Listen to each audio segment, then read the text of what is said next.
நம்பிக்கை. கடைசியில் என்ன தெரியுமா செஞ்சாங்க?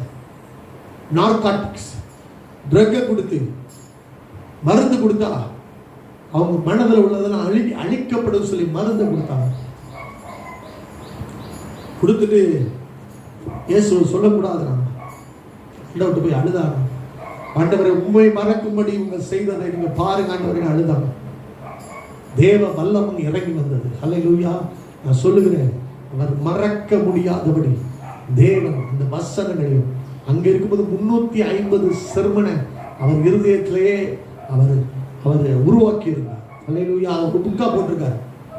சிறைச்சாலை பாடுகள் நடுவே கசக்கி பிழிந்தெடுக்கும் நிலையிலே தேவனை குறித்த ஞாபகமும் தேவனை குறித்த உணர்வும் ஒரு மனுஷனை ஆட்டி படைக்கிறது என்றால்